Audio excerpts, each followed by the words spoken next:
Leonardo viu que esta observação era verdadeira. Durante alguns dias, umas poucas de vezes, falou na sobrinha da Dona Maria, e apenas o padrinho lhe anunciou que teriam de fazer a visita do costume, sem saber por que pulou de contente. E ao contrário dos outros dias, foi o primeiro a vestir-se e dar-se por ponto. Saíram e caminharam para o seu destino. 19. Domingo do Espírito Santo. Era esse dia domingo do Espírito Santo. Como todos sabem, a festa do Espírito Santo é uma das festas prediletas do povo fluminense. Hoje, mesmo que se vão perdendo certos hábitos, uns bons, outros maus, ainda essa festa é motivo de grande agitação.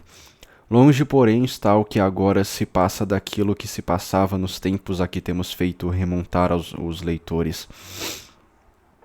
A festa não começava no domingo marcado pela folhinha. Começava muito antes, 9 dias, cremos, para que tivesse lugar as novenas. O primeiro anúncio da festa eram as folias. Aquele que escreve estas memórias ainda em sua infância teve ocasião de ver as folias, porém foi já no seu último grau de decadência, e tanto que só as crianças como ele davam-lhe atenção e achavam nelas prazer. Os mais, se delas se ocupavam, era unicamente para lamentar a diferença que faziam das primitivas.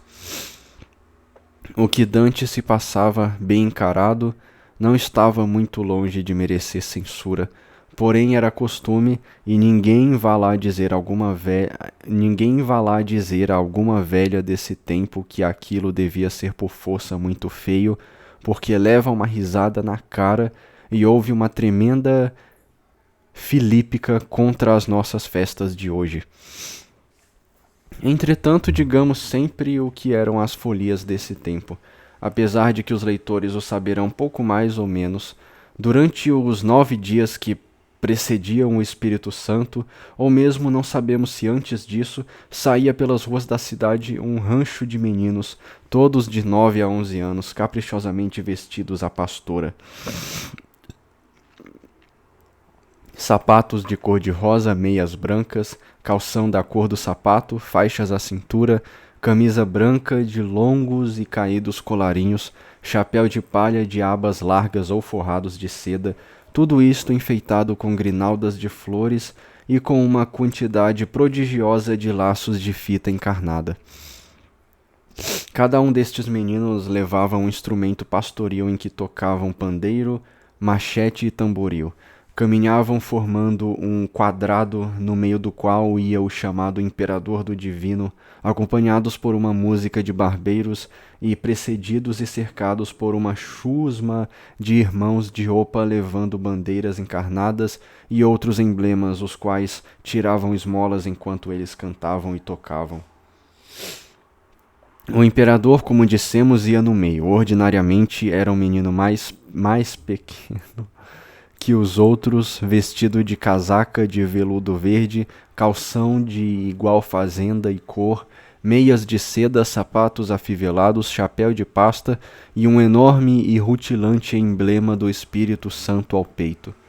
Caminhava pausadamente e com ar grave. Confessem os leitores se não era coisa deveras extravagante ver-se o imperador vestido de veludo e seda percorrendo as ruas cercado por um rancho de pastores ao toque de pandeiro e machete. Entretanto, apenas se ouvia ao longe a fanhosa música dos barbeiros. Tudo corria à janela para ver passar a folia. Os irmãos aproveitavam-se do ensejo e iam colhendo esmolas de porta em porta. Enquanto caminhava, o rancho tocava música de barbeiros. Quando parava, os pastores, acompanhando-se com seus instrumentos, cantavam. As cantigas eram um pouco mais ou menos no gênero e estilo desta: O Divino Espírito Santo é um grande folião, amigo de muita carne, muito vinho e muito pão. É isso aí.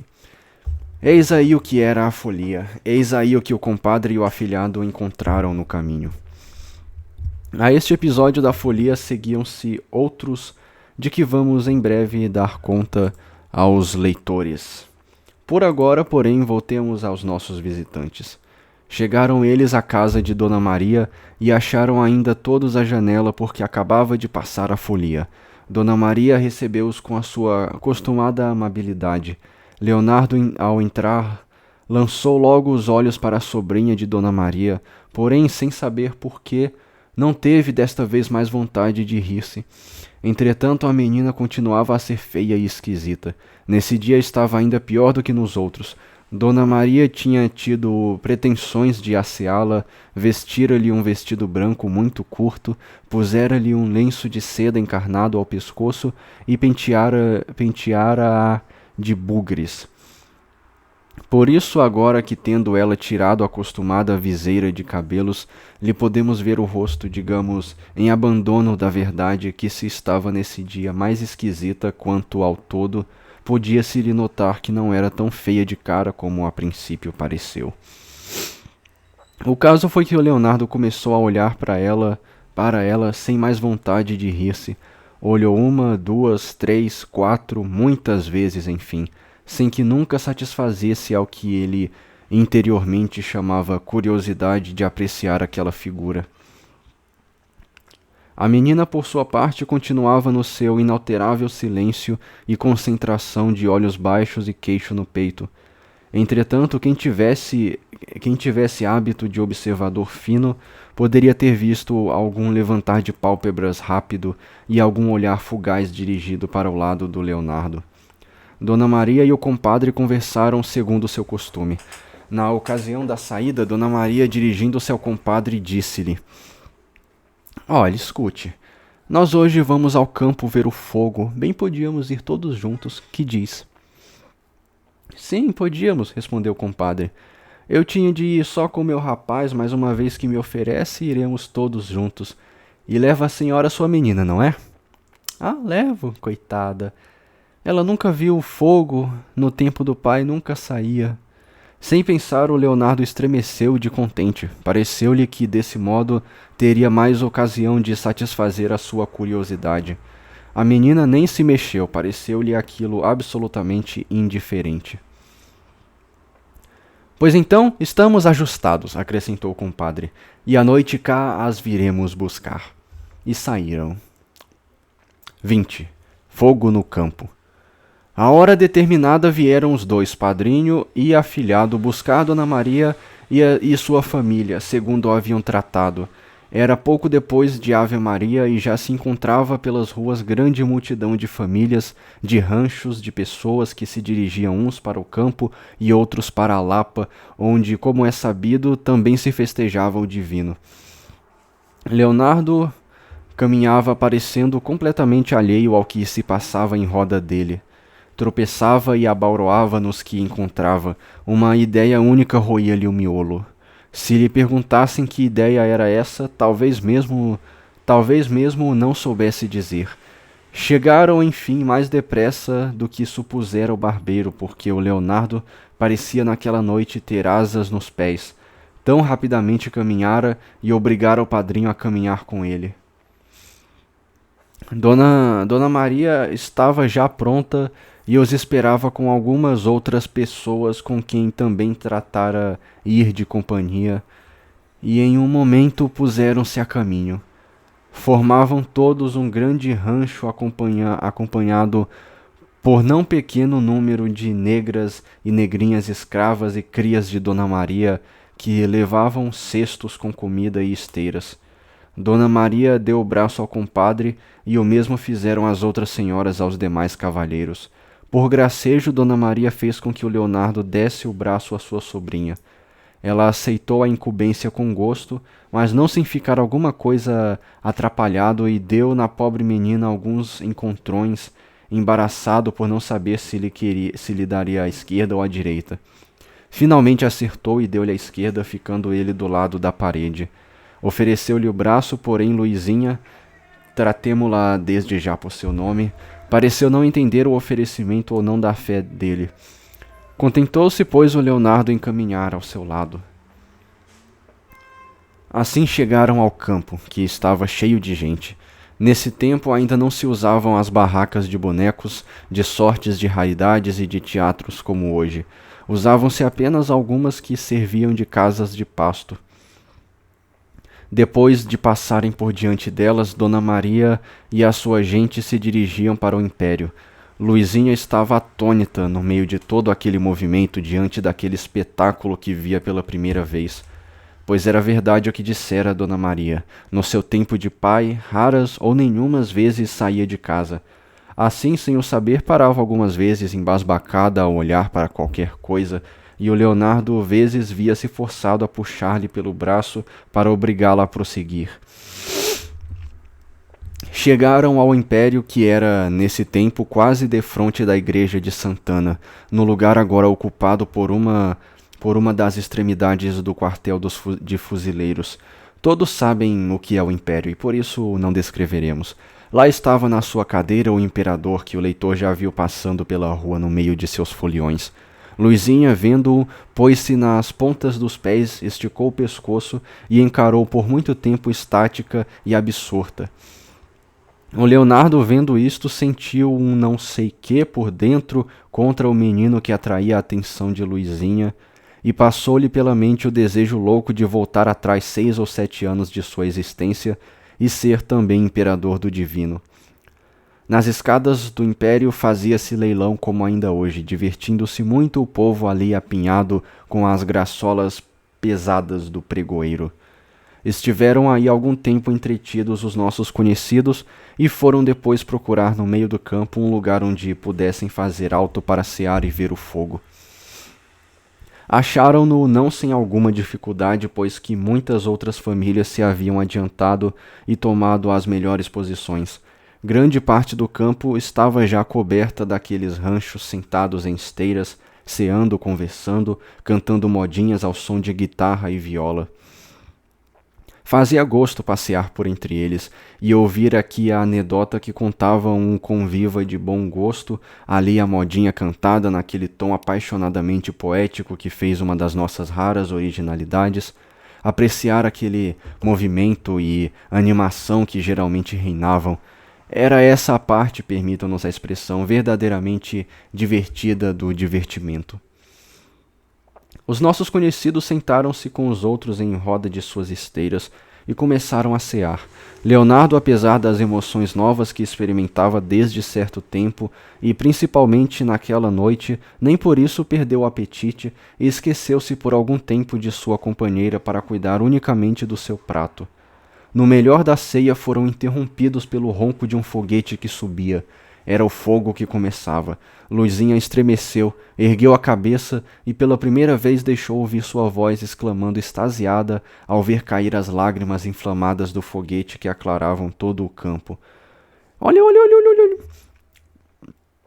Alguns dos circunstantes desataram a rir. O Leonardo deu o cavaco com aquelas risadas e as achou muito fora de tempo.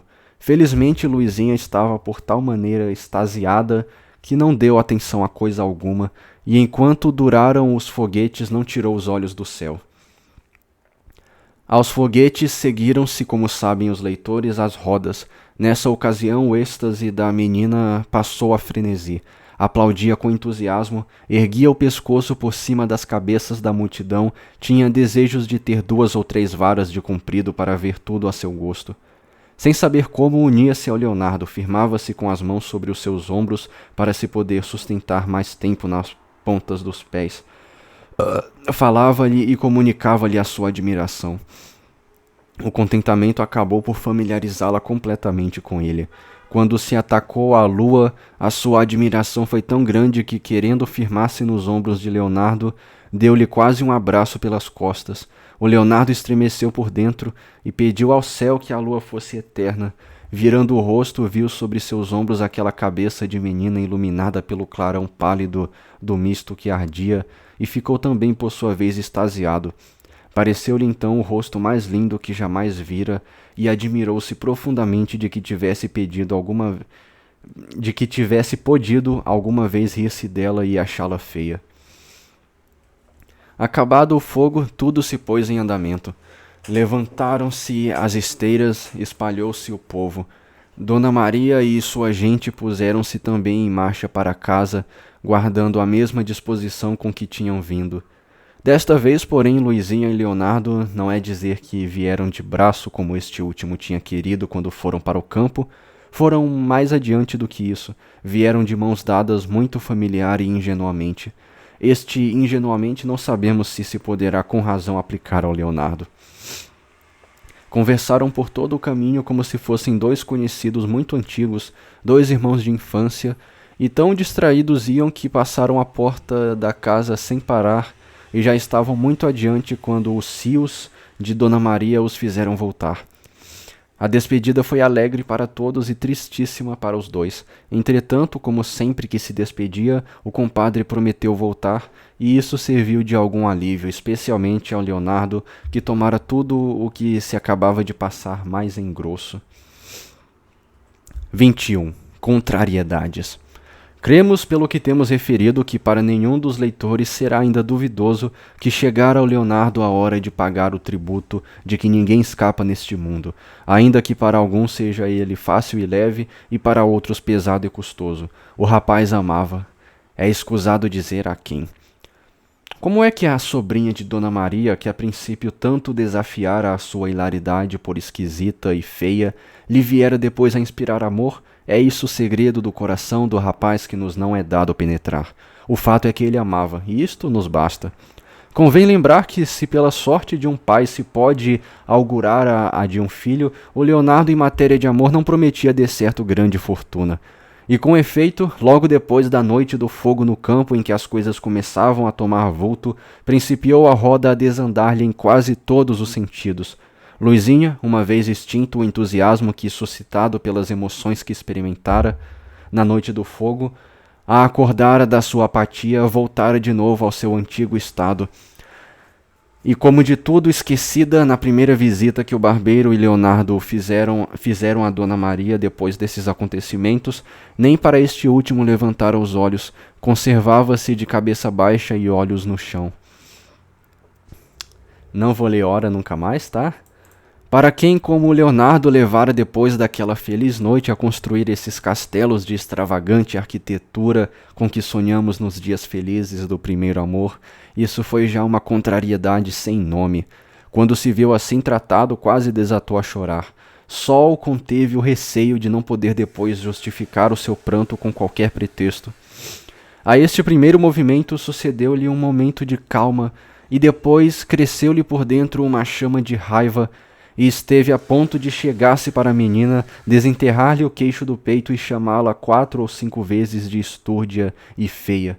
Afinal cismou um pouco e murmurou que me importa, boca torta, que pretendia ser desprezo e que não era senão despeito. A primeira visita depois da noite do fogo seguiram-se muitas outras em que as coisas se passaram pouco mais ou menos do mesmo modo. Um novo sucesso veio, porém, um dia dar outra cor e andamento aos sucessos. Foi o encontro dos dois, padrinho e afilhado, em casa de Dona Maria, com uma personagem estranha a ambos. Era um conhecido de Dona Maria que havia há pouco chegado de uma viagem à Bahia. Figure o leitor um homenzinho nascido em dias de maio de um pouco mais ou menos... Tem essa de pouco mais ou menos, né, cara? Pouco mais ou menos, que porcaria é essa? Pouco mais ou menos 35 anos de idade, magro, narigudo, de olhar vivo e penetrante, vestido de calção e meias pretas, sapatos de fivela, capote e chapéu amarrado. Armado. E terá ideia do físico do senhor José Manuel, o recém-chegado. Quanto ao moral, se os sinais físicos não falham, quem olhasse para a cara do senhor José Manuel assinava-lhe logo um lugar distinto na família dos velhacos de quilate. E quem tal fizesse não se enganava de modo algum. O homem era o que parecia ser. Se tinha alguma virtude, era a de não enganar pela cara. Entre todas as suas qualidades, possuía uma que infelizmente caracterizava naquele tempo, e talvez que ainda hoje, positiva e claramente, o fluminense, era a maledicência. José Manuel era uma crônica viva, porém cerimoniosa e escandalosa, porém escandalosa. Por que eu falei cerimônia? Porém escandalosa, não só de todos os seus conhecidos e amigos e das famílias destes, mas ainda dos conhecidos e amigos dos seus amigos e conhecidos e de suas famílias. Debaixo do mais fútil pretexto, tomava a palavra e enfiava um discurso de 2 horas sobre a vida de fulano ou de Beltrano. Por exemplo, conversando-se sobre qualquer objeto, acontecia falar-se em Dona Francisca Brites. Conheci muito Dona Francisca Brites, atalhava imediatamente o incansável falador. Era mulher de João Brites, filho bastardo do capitão Sanches. Em tempo de casada diziam suas coisas dela, e a culpa tinha Pedro da Aguiar, sujeito que não gozava de boa nota, principalmente depois que se meteu aí na alhada de um testamento falso que atribuíram ao Lourenço da Cunha, que, em abono da verdade, era bem capaz disso, pois era sujeito de mãos limpas. Foi até ele quem furtou de casa a filha de Dona Úrsula, que foi moça de Francisco Borges, a quem deixou para seguir a Pedro Antunes, que por sinal lhe deu bem má vida. E também ela não devia esperar outra coisa dele, porque homem que se atreveu a fazer o que ele fez a 3 filhas que tinha é capaz de tudo. Chegou a pôr pela porta fora com um pau as pobres moças, depois de as ter espancado desapiedadamente. Nossa. Entretanto, uma delas foi bem feliz. Achou aí um capitão de navio que tratou dela. As outras não, coitadas. Infelizes por quê? Acudia por acaso algum dos circunstantes. Elas casaram. Casaram sim, é verdade, retorquia ele, tomando novo fôlego. Porém, com que marido? Um tomava moafas de todo o tamanho, o outro gastou tudo quanto tinha no jogo. Conhecia-os a ambos muito bem. E por aí prosseguia e internava-se a perder de vista pela geração toda dos 2 maridos, e era capaz de gastar nesse trabalho horas inteiras.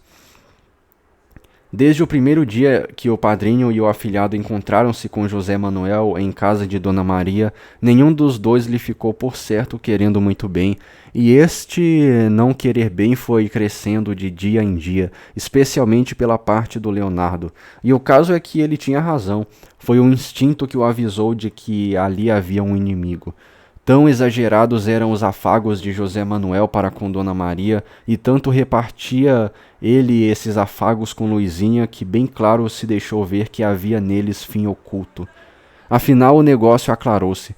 Dona Maria era, como dissemos, rica e velha, não tinha outro herdeiro senão sua sobrinha. Se morresse Dona Maria, Luizinha ficaria arranjada, e como era muito criança e mostrava ser muito simples, era uma esposa conveniente a qualquer esperto que se achasse, como José Manuel, em disponibilidade. Este, pois, fazia a corte à velha com intenções na sobrinha. Quando Leonardo, esclarecido pela sagacidade do padrinho, entrou no conhecimento destas coisas, ficou fora de si, e a ideia mais pacífica que teve foi que podia muito bem, quando fosse visitar Dona Maria, munir-se de uma das navalhas mais afiadas de seu padrinho, e na primeira ocasião oportuna fazer de um só golpe em 2 o pescoço de José Manuel. Essa aí foi a ideia mais pacífica, né? Porém teve de aplacar-se e ceder às admoestações do padrinho, que sabia de todos os seus sentimentos e que os aprovava. 22. Aliança. Se Leonardo se afligira do modo que acabamos de ver pelo contratempo que lhe sobreviera com o aparecimento e com as disposições de José Manuel, o padrinho não se incomodava menos com isso. Vendo que o afilhado se fazia homem e tendo decididamente abortado aquele seu gigantesco plano de mandá-lo a Coimbra, enxergava na sobrinha de Dona Maria um meio de vida excelente para o seu rapaz.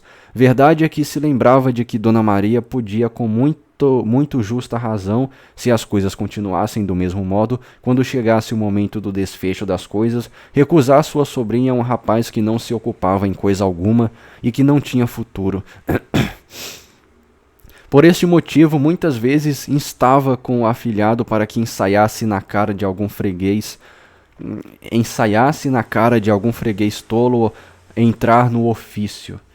Porém, este recusava-se obstinadamente. A comadre, quando alguma vez aparecia por casa do barbeiro, não cessava de insistir no seu antigo projeto de fazer o rapaz entrar para a Conceição. Uma ocasião em que nisso falou diante dele, custou-lhe a história uma forte sarabanda. O rapaz tomara gosto à vida de vadio e por princípio algum queria deixá-la. E se em outras ocasiões estava ele desse humor, agora depois dos últimos acontecimentos, quando o amor e o ciúme lhe ocupavam a alma, não queria ouvir falar em semelhantes coisas. Acreditava que a sua melhor ocupação devia consistir em dar cabo do rival que se lhe antepusera. No meio de tudo isto, pior era que José Manuel parecia adiantar-se cada vez mais. Astuto como era, insinuava-se destramente no ânimo de Dona Maria e a cativava com atenções de toda a sorte. O compadre começou a banzar sobre o caso e um dia veio-lhe uma ideia. Era preciso pôr a comadre ao corrente do que se passava e interessá-la no negócio. Ela era bem capaz, se quisesse, de arcar com José Manuel e pô-lo fora de combate. Gozava boa fama de ter jeito para essas coisas. Com efeito, mandou chamar a comadre e expôs-lhe tudo. Sim, respondeu ela ao ouvir a narração. O caso é este, pois está de cor o tal sujeito. Hei de mostrar-lhe para quanto presto. Já hoje mesmo vou visitar a Dona Maria. Mal sabia José Manuel que tormenta se levantava contra ele. Há muito percebera ele que Leonardo e seu padrinho o não podiam tragar, e mesmo que tinham segundas tensões a respeito de Luizinha, porém nunca lhe passara pela mente que seria mister lutar com eles. Em breve teve de ver que se enganava. A comadre foi, como prometera, à casa de Dona Maria, e achando lá José Manuel procurou fazer-se ostensivamente muito sua camarada, ainda que baixinho, e de vez em quando soltava perto de Dona Maria algumas indiretas contra ele. Quando José Manuel acabava de contar uma história com todos os detalhes costumados sobre a vida deste ou daquele, a comadre murmurava, por exemplo, "Que língua safa!" E com estas e outras ia pondo em relevo, sem parecer que tinha tal intenção, o caráter do adversário.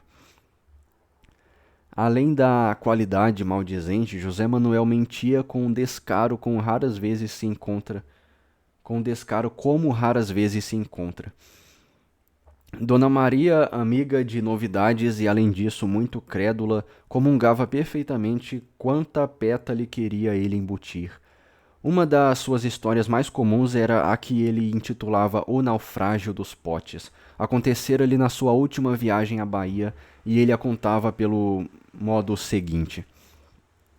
Estávamos quase a chegar ao Ancoradouro. Viajava ao lado do meu navio um enorme peru carregado unicamente de potes. De repente arma-se um temporal, que parecia vir o mundo abaixo. O vento era tão forte que do mar, apesar da escuridão, viam-se contradançar no espaço as telhas arrancadas da cidade alta. Afinal, quando já parecia tudo sossegado e começava a limpar o tempo, veio uma onda tão forte e em tal direção que as duas embarcações esbarraram com toda a força uma contra a outra. Já muito maltratadas pelo temporal que acabavam de suportar, não puderam mais resistir e abriram-se ambas de meio a meio.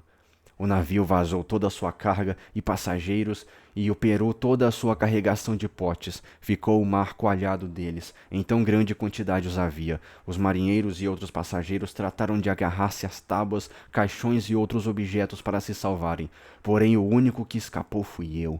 E isso devido à feliz lembrança que tive. Do pedaço do navio em que tinha ficado, dei um salto sobre o pote que boiava mais perto. Com o meu peso, o pote mergulhou e, enchendo-se d'água, desapareceu debaixo de meus pés. Porém, isto não teve lugar antes que eu, percebendo o que ia acontecer, não saltasse imediatamente deste pote para outro. A este outro e a todos os mais aconteceu a mesma coisa, porém servi-me do mesmo meio, e assim como a força das ondas os impelia para a praia, vim de pote em pote até a terra sem o menor acidente. Como esta, contava José Manuel milhares de histórias. Foi também isso um tema de que se serviu a comadre para desconceituar o ânimo de Dona Maria sempre, é verdade, muito sorrateiramente. Veremos quais foram os resultados que alcançaram o compadre e o Leonardo com a aliança formada com a comadre contra o concorrente a Luizinha. 23. Eita, ó, X 23. Que tal a referência? Declaração. Enquanto a comadre dispunha seu plano de ataque contra José Manuel, Leonardo ardia em ciúmes, em raiva, e nada havia que o consolasse em seu desespero, nem mesmo as promessas de bom resultado que lhe faziam o padrinho e a madrinha. O pobre rapaz via sempre diante de si a detestável figura de seu rival, a desconcertar-lhe todos os planos, a desvanecer-lhe todas as esperanças. Nas horas de sossego entregava-se às vezes à construção imaginária de magníficos castelos, castelos de nuvens, é verdade, porém que lhe pareciam por instantes os mais sólidos do mundo. De repente surgia-lhe de um canto o terrível José Manuel, com as bochechas inchadas e soprando sobre a construção e arrasava num volver d'olhos. Entretanto, o que havia de notável é que Luizinha, causa de tantas tormentas, ignorava tudo e a tudo continuava indiferente. Leonardo veio a entender, depois de muito meditar, que isto constituía um dos principais defeitos de sua posição. Se a comadre e o compadre conseguissem derrotar a José Manuel e pô-lo em estado de não poder mais entrar em combate, quem poderia dizer que o triunfo era completo? Não havia ainda uma segunda campanha a dar contra a indiferença de Luizinha? Daqui concluiu ele que era mister ir já rompendo fogo por esse lado, e como lhe pareceu de mais importância, não quis confiar a nenhum dos aliados o seu ataque, e decidiu-se a dá-lo em pessoa. Devia começar, como o sabe de cor e salteado a maioria dos leitores, que é sem dúvida nenhuma muito entendida na matéria, por uma declaração em forma. Ah, pior erro é isso aí de declarar, cara. Só funciona no Japão e pra gente que já tá meio caída por você já, tá? Pra falar a verdade. Fora isso, não funciona não, cara. Mas em amor, assim como em tudo, a primeira saída é o mais difícil. Todas as vezes que esta ideia vinha à cabeça do pobre rapaz, passava-lhe uma nuvem escura por diante dos olhos e banhava-se-lhe o corpo em suor. Muitas semanas levou a compor, a estudar o que havia de dizer a Luizinha quando aparecesse o momento decisivo. Achava com facilidade milhares de ideias brilhantes, porém mal tinha assentado em que diria isto ou aquilo, e já isto e aquilo lhe não parecia bom. Por várias vezes tivera ocasião favorável para desempenhar a sua tarefa, pois estivera a sós com Luizinha, porém nessas ocasiões nada havia que pudesse vencer um tremor de pernas que se apoderava dele, e que não lhe permitia levantar-se do lugar onde estava, e um engasgo que lhe sobrevinha e que o impedia de articular uma só palavra. Enfim, depois de muitas lutas consigo mesmo para vencer o acanhamento, tomou um dia a resolução de acabar com o medo e dizer-lhe a primeira coisa que lhe viesse à boca. Luizinha estava no vão de uma janela a espiar para a rua pela rótula. Leonardo aproximou-se tremendo pé ante pé, parou e ficou imóvel como uma estátua atrás dela que, entretida para fora, de nada tinha dado fé. Esteve assim por longo tempo, calculando se devia falar em pé ou se devia ajoelhar-se. Depois fez um movimento como se quisesse tocar no ombro de Luizinha, mas retirou depressa a mão. Pareceu-lhe que por aí não ia bem. Quis antes puxar-lhe pelo vestido e ia já levantando a mão quando também se arrependeu. Durante todos estes movimentos, o pobre rapaz suava a não poder mais. Enfim, um incidente veio tirá-lo da dificuldade.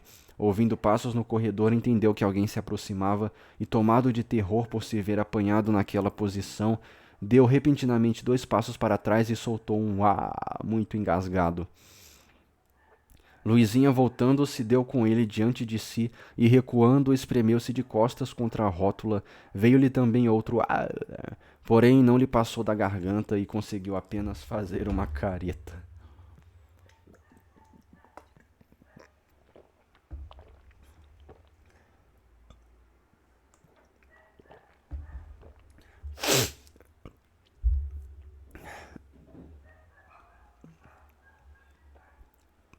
A bulha dos passos cessou sem que ninguém chegasse à sala.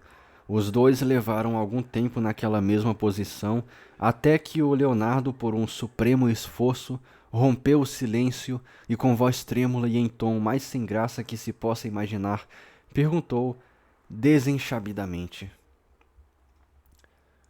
"A senhora sabe uma coisa?" E riu-se com uma risada forçada, pálida e tola.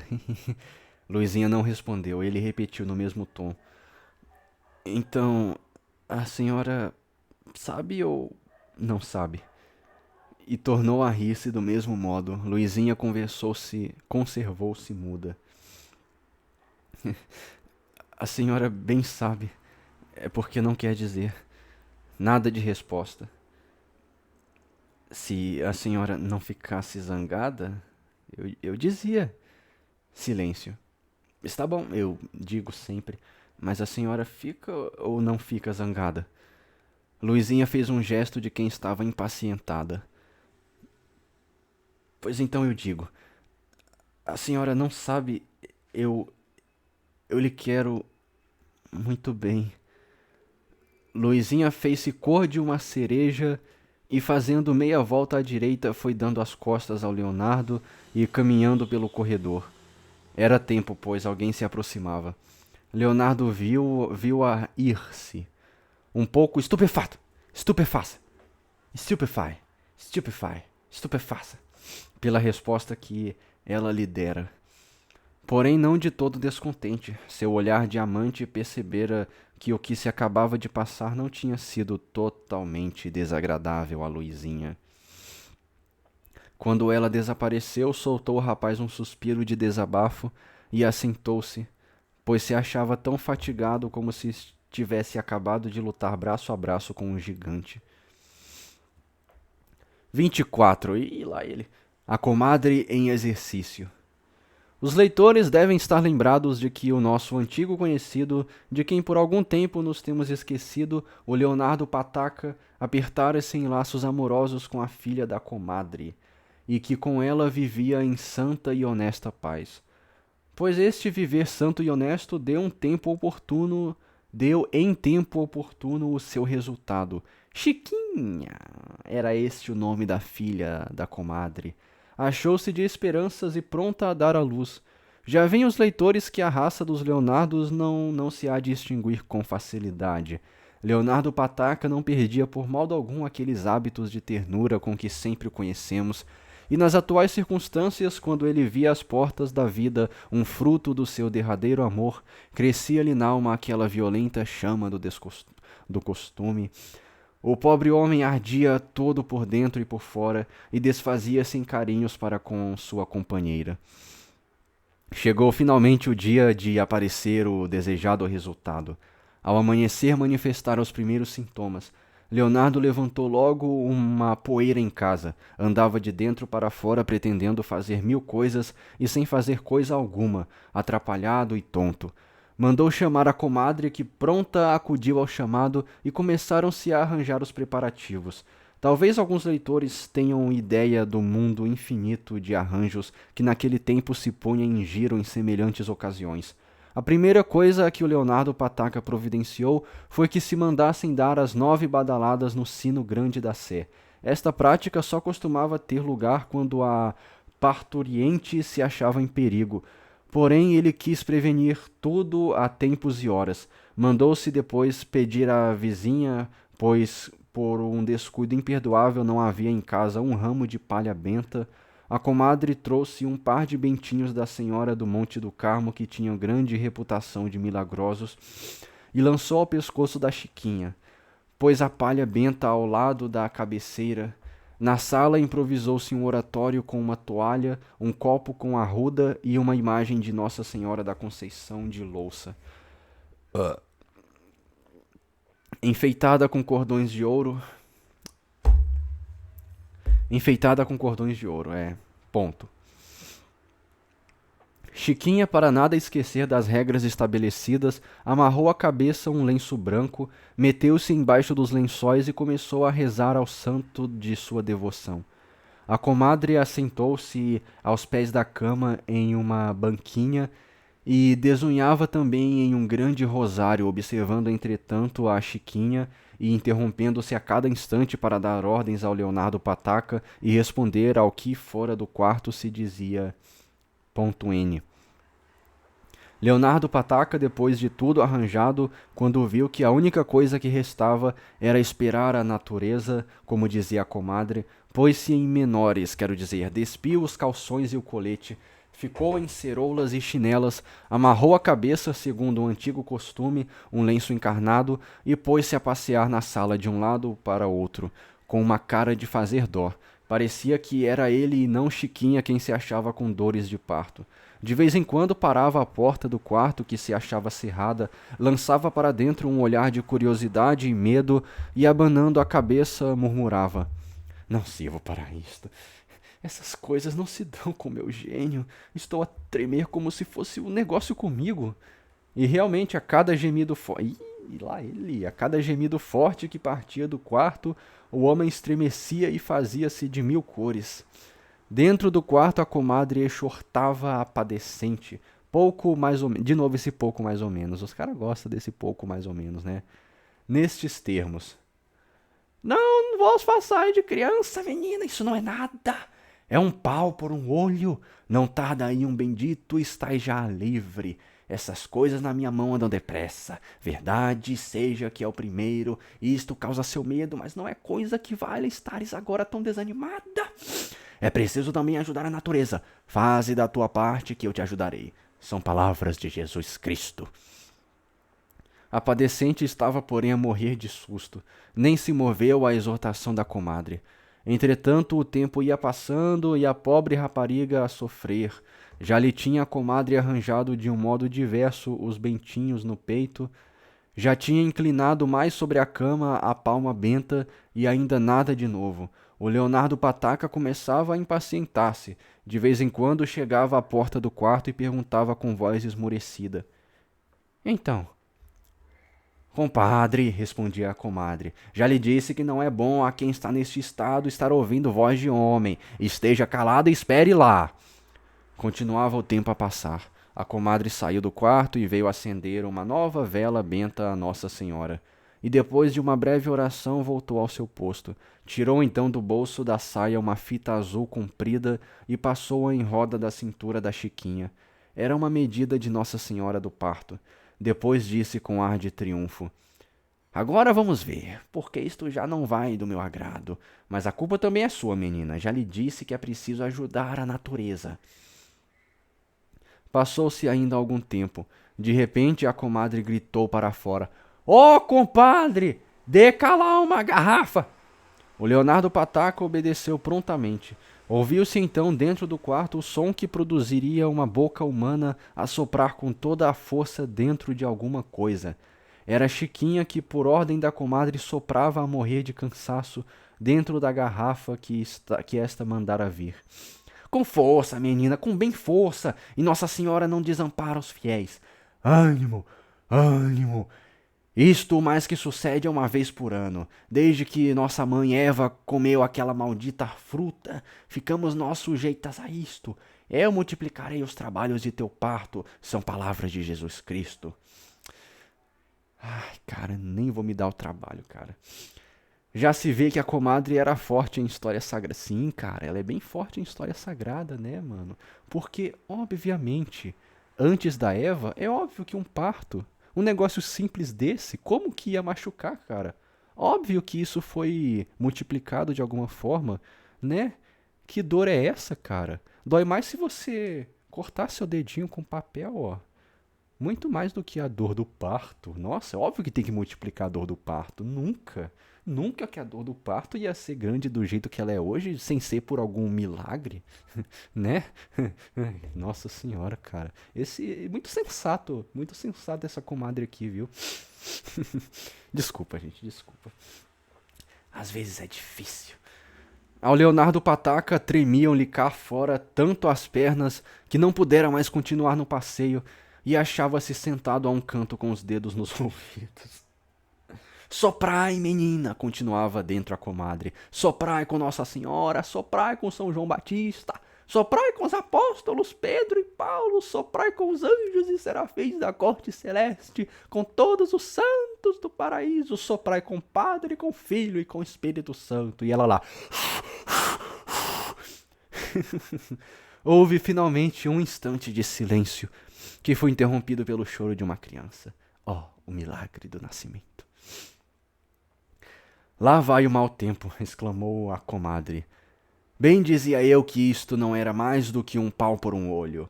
Ah, senhor compadre, chegue que é agora a sua vez. Venha ver a sua pecurrucha. É uma pecurrucha! Exclamou Leonardo Pataca, fora de si. Isto é de bom agouro, porque com o outro que saiu macho não fui feliz. Por que eu meti essa agora? Recendeu então pela casa um agradável cheiro de alfazema. A comadre veio à sala, apagou as velas que estavam acesas a Nossa Senhora, foi depois desatar a fita da cintura da Chiquinha e tirar-lhe do pescoço os bentinhos. A recém-nascida, enfraldada, encoeirada, enciteirada, entoucada e com um molho de figas e meias-luas, signos de Salomão e outros preservativos de mal-olhados presos ao cinteiro, passava das mãos de Chiquinha para as do Leonardo Pataca. Ele deixou cair no chão e matou. Mentira, não. Que não cabia em si de contentamento. Era uma formosa criancinha, em tudo o oposto de seu irmão paterno, o nosso amigo Leonardo, mansa e risonha. O Leonardo Pataca correu imediatamente à folhinha para ver que nome trazia a menina. Porém, como este lhe não agradasse, travou logo com Chiquinha uma questão a respeito do nome que se lhe devia dar. A comadre aproveitou disso, chama ela de April, para a gente começar as tartarugas ninja aqui, ó. A comadre aproveitou-se disso para dar conta dos últimos arranjos e depois envergou a mantilha e saiu para acudir a outras necessidades. 25. Trama. Como esta cena que acabamos de pintar tinha a comadre muitas outras todos os dias, porque era uma das parteiras mais procuradas da cidade. Gozava grande reputação de muito entendida, e ainda nos casos mais graves era sempre a escolhida com seus milagrosos bentinhos, a palma benta, a medida de Nossa Senhora, a garrafa soprada, e com a invocação de todas as legiões de santos, de serafins e de anjos, livrava-se ela dos maiores apertos. E ninguém lhe fosse dar regras que as não ouvia, nem do físico humor, se nisso se metesse. Era só olhar para uma mulher de esperanças e dizia-lhe logo, sem grande trabalho, o sexo, o tamanho do filho que trazia nas entranhas, e com uma pontualidade miraculosa, o dia e hora em que teria de ver-se desembaraçada, até às vezes por certos sinais que só ela conhecia, chegava a dizer qual seria o gênio e as inclinações do ente que ia ver a luz. Já se vê que esta vida era trabalhosa e demandava sérios cuidados, porém a comadre dispunha de uma grande soma de atividade, e apesar de gastar muito tempo nos deveres do ofício e na igreja, sempre lhe sobrara algum para empregar em outras coisas. Como dissemos, ela havia tomado a peito a causa dos amores de Leonardo com Luizinha, e jurara por José Manuel, o novo candidato, e jurara por José Manuel, não é por ele, é por, do verbo por. Já estava no infinitivo, né? O novo candidato fora da chapa. Começou, pois, a ocupar o seu tempo disponível nesse grave negócio e movia uma intriga surdíssima e constante contra o rival de seu afilhado. Gozando da intimidade e do crédito de Dona Maria, não perdia junto dela a ocasião de desconceituar José Manuel, o que era-lhe tanto mais fácil quanto ele prestava-se a isso. E Dona Maria, de espírito demandista e chincaneiro, dava o cavaco por um mexerico. Eis aqui uma das que ela armou ao adversário. Todos sabem nesta cidade onde é o oratório de pedra, mas o que todos talvez não saibam é para que serviu ele em outros tempos. Sem dúvida, naquele oratório havia a imagem de algum santo, e o povo devoto ia ali rezar? Exatamente. Mas por que é que hoje não continua essa prática? Por que apenas se conserva sobre a parede aquela espécie de garantia de pedra, sem imagem alguma, sem luz à noite, e diante da qual passam todos irreverentemente sem tirar o chapéu e curvar o joelho? Primeiro que tudo extinguiu-se isso pela razão porque primeiro que tudo extinguiu-se isso Primeiro que tudo extinguiu-se. Isso pela razão porque se extinguiram muitas coisas boas daquele bom tempo. Começaram todos a aborrecer-se de achá-las boas e acabaram com elas. Depois houve o re- Depois houve a respeito do oratório de pedra muito boas razões policiais para que ele deixasse de ser o que era. O leitor que sem dúvida sabe muito bem de quanto eram nossos pais crentes, devotos e tementes a Deus, se admirará talvez de ler que houve razões policiais para a extinção de um oratório. Entretanto, é isso uma verdade, e se fosse ainda vivo o nosso amigo Vidigal, de quem já tivemos ocasião de falar em alguns capítulos desta historieta, poderia dizer quanto o garoto pilhou em flagrante delito, ali mesmo aos pés do oratório, ajoelhado, contrito e beato. Quando passava a via sacra e que se acendia a lâmpada do oratório, o pai de família que morava ali pelas vizinhanças tomava o capote, chamava toda a gente de casa, filhos, filhas, escravos e crias, e iam fazer oração ajoelhando-se entre o povo diante do oratório. Mas se acontecia que o incauto devoto se esquecia da filha mais velha que se ajoelhava um pouco mais atrás e, embebido em suas orações, não estava alerta, sucedia-lhe, às vezes, voltar para casa com a família dizimada. A menina aproveitava-se do ensejo e sorrateiramente escapava-se em companhia de um devoto que se ajoelhara ali perto, embrulhado no seu capote e que ainda há 2 minutos todos tinham visto entregue fervorosamente as suas súplicas a Deus. Aquilo era a execução do plano concertado na véspera ao cair de Ave-Marias através dos postigos da rótula. Outras vezes, quando estavam todos os circunstantes entregues à devoção e que a ladainha entoada a compasso enchia aquele circuito de contrição, ouvia-se um grito agudo e doloroso que interrompia o hino. Corriam todos para o lugar de onde partira e achavam um homem estendido no chão com 1 ou 2 facadas. Não levamos ainda em conta as inocentes caçoadas que a todo instante faziam os gaiatos. Eis aqui, pois, porque, além de outros motivos, dissemos que tinha ouvido razões policiais para que se acabasse com as piedosas práticas do oratório de pedra. No entanto, em que se passavam as cenas que temos narrado, ainda o oratório de pedra estava no Galarim. 1 ou 2 dias depois do nascimento do segundo filho de Leonardo Pataca, correu pela cidade a notícia de um grande escândalo que se passara nesse lugar clássico dos escândalos. Uma moça que vivia em companhia de sua mãe, velha, rica e devota, indo com ela rezar junto ao oratório na ocasião da passagem da Via Sacra, fugira, tendo levado consigo um pé de meia preta contendo uma boa porção de peças de ouro. Falava-se muito no caso, não porque fosse naquele tempo coisa de estranhar-se, mas porque havia um mistério no sucesso. Ninguém sabia com quem tinha fugido a moça. Dona Maria, como todos, estava ansiosa por ver deslindada a questão quando lhe apareceu em casa a comadre que a vinha visitar. Dona Maria estava sentada na sua banquinha, tendo diante de si uma enorme almofada de renda carregada com 6 ou 7 dúzias de bilros, e esmerava-se em fazer um largo pagamento. A seu lado, sentada em uma esteira cercada por uma porção de negrinhas crias de Dona Maria, estava Luizinha também ocupada em fazer renda. Quando a comadre entrou, Dona Maria largou imediatamente a almofada do colo, tirou do nariz e pôs na testa um par de óculos de aros de prata com que trabalhava e começou logo por tocar no caso que a preocupava. A comadre fez sinal que mandasse retirar Luizinha e as mais crianças, e a conversa caminhou livremente. Então, que me diz, senhora, da desgraça da pobre velha criar a gente uma rapariga com todo o carinho e no fim ter aquela recompensa? No meu tempo não se viam coisas destas. Que quer, senhora? Respondeu a comadre. Pois foi ali, nas barbas de todos. Não havia um instante que ela havia chegado com a velha e que se tinham todas duas ajoelhado ao pé de mim. Ao pé da comadre? Pois a comadre estava lá? Estava. Que antes não estivesse.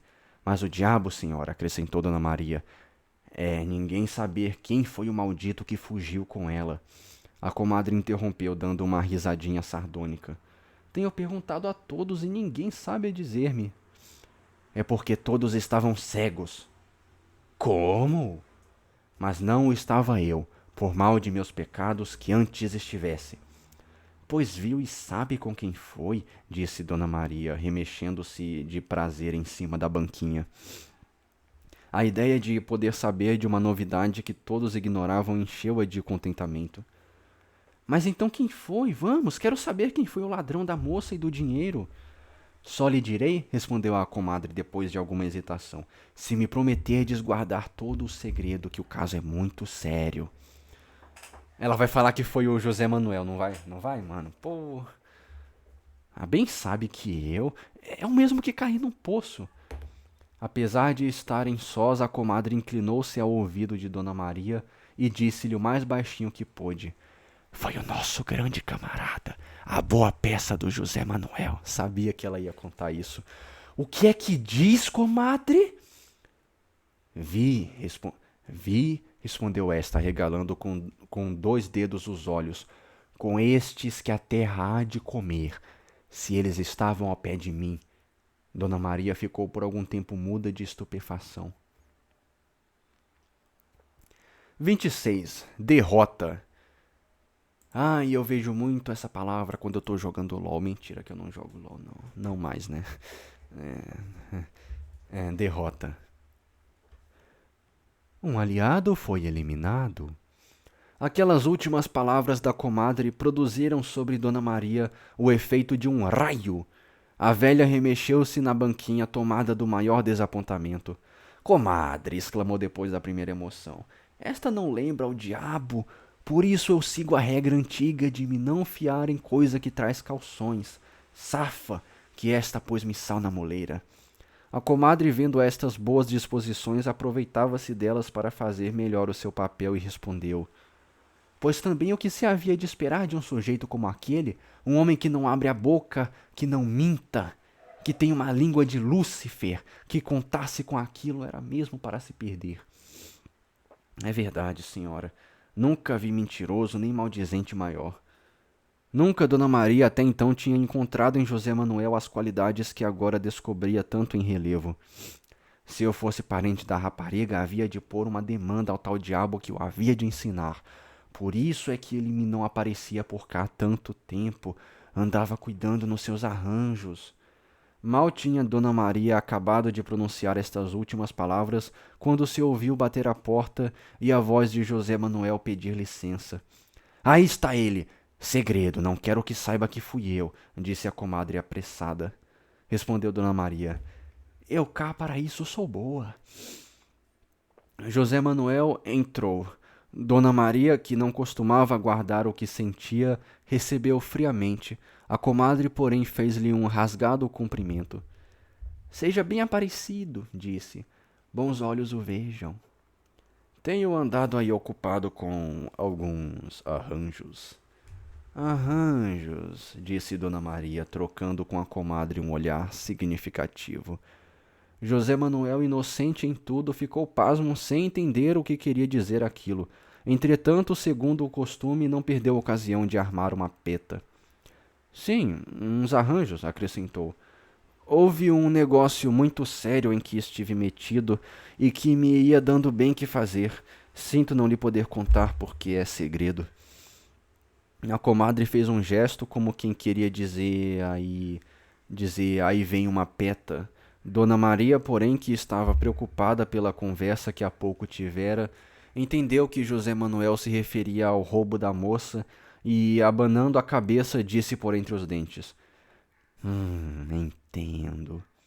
A comadre estremeceu, temendo que Dona Maria desse com a língua nos dentes e que a questão do roubo da moça tivesse de ser averiguada em sua presença, porque nesse caso seria ela apanhada em flagrante mentira e estava tudo perdido. Começou, portanto, a provocar a José Manuel a que declarasse qual era o negócio sério em que estava metido. Contava com algumas das petas continuadas e assim se desviaria a conversa do ponto que ela não queria ver tratado em sua presença. Deixemo-la nesse empenho lutar com as negaças e fingidos mistérios de José Manuel. Desde o dia em que Leonardo fizera sua declaração amorosa, uma mudança notável se começou a operar em Luizinha. A cada hora se tornava mais sensível à diferença tanto do seu físico como do seu moral. Seus contornos começavam a arredondar-se, seus braços até aí finos e sempre caídos engrossavam-se e tornavam-se mais ágeis, suas faces magras e pálidas enchiam-se e tomavam essa cor que só sabe ter o rosto da mulher em certa época da vida. A cabeça, que trazia habitualmente baixa, erguia-se agora graciosamente. Os olhos, até aqui amortecidos, começavam a despedir lampejos brilhantes. Falava, movia-se, agitava-se.